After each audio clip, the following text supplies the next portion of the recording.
নমস্কার, কালীপথ এপিসোডে আপনাকে স্বাগত। আমি পাপাই, আর আমি চলে এসেছি আজকে আমাদের সবার প্রিয় মা নিরিশা মায়ের কাছে।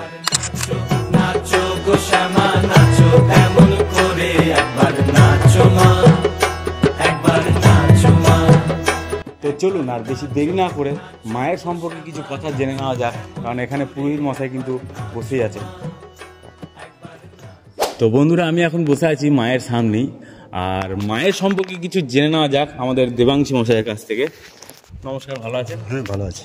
আচ্ছা, আমি আজকে তো এসেছি আমোদপুরে নিরিশা মায়ের কাছে। তো নিরিশা মায়ের সম্পর্কে কিছু একটু যদি মানে তুলে ধরেন আর কি। নিরিশা মায়ের এখন ঘটনা হচ্ছে, নিরিশা মায়ের তো ধরো আসল কতশো বছর আগেকার সেটা কেউই যায় না। আচ্ছা। এই জায়গাটা একটা জঙ্গল ছিল। আচ্ছা। জঙ্গলের ভিতরে পুজো হতো।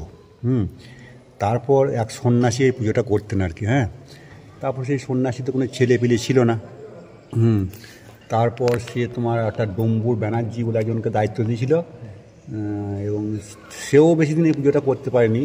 এবার তাকে স্বপ্ন হয় যে তোমার লাভপুরের কাছে আবাডাঙ্গা বলে একটা গ্রাম আছে। আচ্ছা। ওই গ্রামে রায় ফ্যামিলি আছে, ওই ফ্যামিলির লোককে তোরা ধরে নিয়ে আয়, ওরাই একমাত্র এই পুজো চালাতে পারবে। তো সে তখন থেকে আমাদের ধর আবির্ভাব এখানে। হ্যাঁ, আজ থেকে প্রায় 250 থেকে 60 বছর আগেকার আমাদের ফ্যামিলি এখানকার। আর মায়ের বয়স তার থেকেও বেশি। হ্যাঁ। তো আমি নাকি শুনেছি এখানে মায়ের কাছে এলে নাকি স্ত্রীবেদী রোগ কিছু একটা ভালো হয়। এটা এখানে অব্যর্থ, যেটা ডাক্তারদের কি ভালো হয় না। শুধু স্ত্রীব্যাধি নয়, যদি কোনো মেয়েদের বাচ্চা না হয়, আচ্ছা, সে বাচ্চা না হলে পরে সেটাও এখানে ওষুধ দেওয়া হয়, সেটাও অব্যর্থ।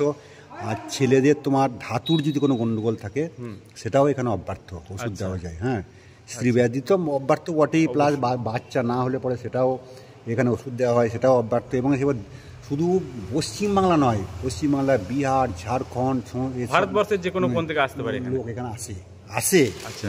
এমনকি উত্তরাখণ্ড থেকেও লোক এসছে এখানে। এমনকি বৃন্দাবনের ওই বর্ষনা থেকেও মানুষ এসছে এখানে শুনিতে। হ্যাঁ হ্যাঁ। তো এটা এর বিশাল মাহাত্ম্য এখানে। তো ওই জন্য এখানে দূর দূরান্ত থেকে মানুষ পুজো করাতে আসে, এবং ভিড় তো প্রচণ্ড ভিড় হয়। আর মায়ের মহাপুজোটা কখন হয়? মহাপুজোটা হয় কার্তিক মাসে অমাবস্যায়, এটা। আচ্ছা, পরে ওইটা। আচ্ছা।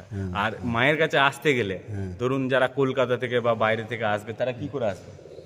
তো ওখান থেকে কলকাতা থেকে তো আমোদপুর ট্রেন। আচ্ছা। আমোদপুর থেকে তো অটো টোটো সবই তো, গাড়ি ঘোড়া সবই আছে। নিরিশা মায়ের কাছে বললেই নামিয়ে দেবে।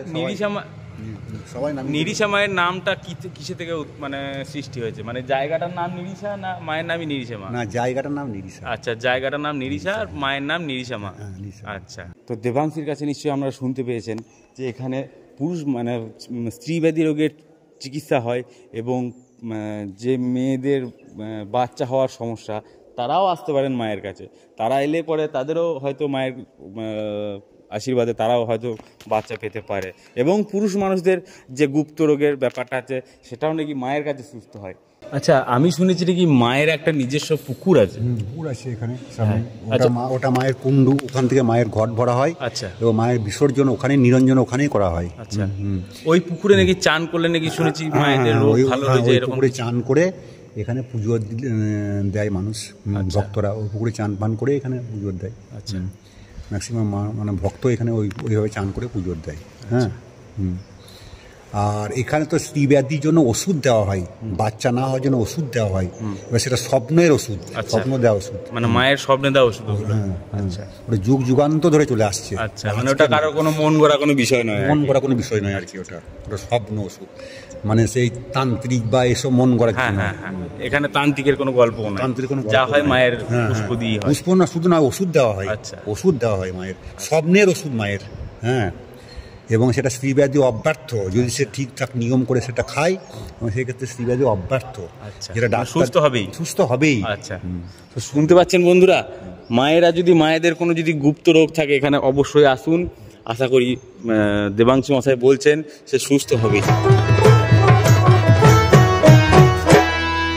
তাহলে বন্ধুরা, দেই কিসের, সামনের অবস্থাতেই তো মায়ের পুজো, আর মায়ের পুজো দেখতে হলে আসতে হবে নিরিশা মায়ের কাছে। ফুলে